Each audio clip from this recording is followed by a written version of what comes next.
Takulandirani ku AMTV Malawi kuchimake kwa nkhani zenizeni. Ngati nkhani imeneyo kuno kulibe, dziwani kuti nkhani imeneyo ndi yabodza. Ama inuyo kunyumba zinthu zikwenda bwanji. Kwenda kudogona ya usanye masiku pamoja. Ngoja kutrazi. Eroli inuyo muli ndi ufa. Ndipo palibe na kubwera nodochita. Kawo mbele ni manja. Ziko mwangapi. Tipija kumpeo. Mfuna sana. Auto kwe. Inuyo dishani chimene mwakula kaya wiki inoyo chimene chakupelekesa ni mwangu. Tipo maichitu ndacho chikato chipa ichi. Yanasi ya kuja nyo sashe akujula kwa pili. Mwasa mwana wale kasi kukama tendi nane kukuta. School fees mwana asa na rowe chakwila. Mani kwa sababu. Nipa mani kaja pila kani kwa mama kwa mani sana kadala. Kwa manoka fizi ya kwa manoka kutanuka hati ya kusikiza. Kawo mbele ni manja.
Kuno takumana kumulanje kumene kulizochitika za amayi.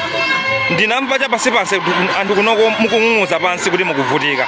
Ndi ene mwa mavuto anje amene mukumana nawo kamba ka chipani cha MCP chimene chikulamulira pano kuno kumulanje. Mwina muyankhule mokweza anthu kunja kwa kumveni. Zinthu zinadula monga chimanga, sopo, zinthu zimene zinadula. Masomo yovutika, kuchigayo kunadula. Zimene zimangira kuti tinalifende adadi. Zimene zikadani sizikachitisa.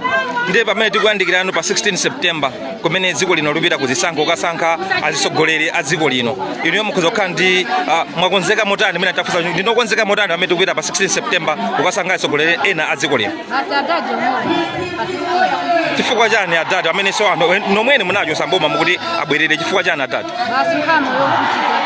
Tikali moyo ngati metika kalira gani. Ndiye kuti padakali pano mukuvomereza kuti munalakwisa pa 2020 kusankha boma limene kulamula panoli. Tinalakwisa.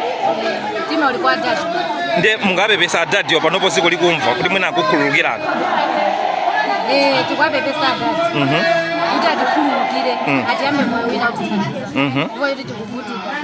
Gayi wakudula, ndiyo kudula, shuga wadula, ana skulu be mavuto okhaokha, chita chitsobe chilipodula. Ndetu kupepesa kwa adadi kuti nalakwisa atitenge ngati anawo. Tathokoza kwambiri. Zabwino zonse mwina kukhululukirane tikhulupirira chonse ziko. Profesa katika mtalika chimene niyo kuchidziwanisha amakoza yabise amakoza mtambele ni manje abate ni sala pale amayi makala ya piki ya palete osachengali bala nditu Kumana kuno kumulanje kumene kuli zochitika za amayi achipani cha DPP.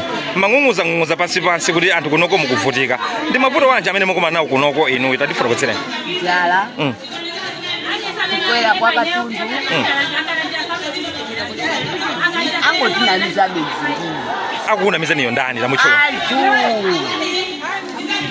IMC. Hakuna mizani? Hakuna mizani kuti chani kwini kwini. Panga chakuti akuerenga zinthu zakale. Kumaziwerengera. Zisali zawo. Ndiye kunoko timamvesedwa kuti kunoko chipani cha Anankhuma kuti kunoko chamera maziko. Inunso anthu kunoko mupangano za PDP DPP kulibe. Zimene zinzoona? Anankhuma sanabwerepo. Sanabwerepo? Timangomva chipani chokuno sanabwerepo chisawo. Ndiye pa 16 September pano mungakonde titalowera kuti? Tuna DPP? Chifukwa chani mula DPP? Tinazolowera makhala mwaukulu. Tikakhala ninjala. Tikadandaula zimamveka. Kumapano sisi kumveka. Ndiye mukakhala ndi uthenga wanji upita kwa president aziko lino achakwera pamene mukuti mukuvutika? Muli ndi mukuzokhala ndi uthenga wanji upita kwa president aziko lino pamene mukuvutika inuyo. Uthenga wanu ukuzokhala wanji kwa president aziko lino achakwera? Ukhala udandaula nimene zikutikukhalira. Ndiye uthenga umene mukakhala nawo kwapita Mutharika achipani cha DPP chimene mukuti mmachikonda ndi wanji? Atithandize. Chifukwa tikatinyaba ngoli ati. Afe kumulanje kuno timasalidwa.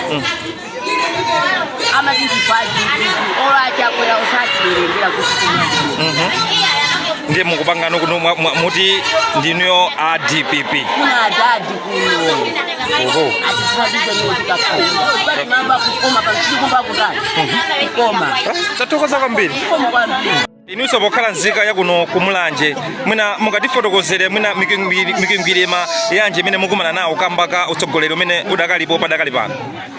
Kuna ni mavuto siyana makamaka kukhanya yanjala magosa leziyana kula uchigayo kuna ana skulu akwetera kupita ku skulu kwacho so akakodi ena kumabwezera school fees ena kumabwezera mani pamene nthawi imene adana ali mboma zimene zikunalibe school fees inali yochipa komanso chimanga sichinafike pa 50,000 watu kumulanje ndikuti kuno chimanga chinayi pa 12,000 pamene adana ali pano mzaka zino chimanga chi 120,000 zimene ife mwe watu zizunzika kwambiri.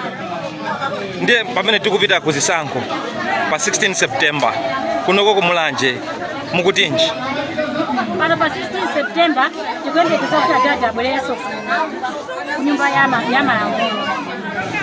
Adada atabwera pa mpando umene tiona kuti zambiri zisi kumale kuno forex sikupezeka zambiri zikuvuta chifukwa cha forex. Ndiye tikuyembekezera kuti adada akakhala pa mpando zambiri zisikapezeka.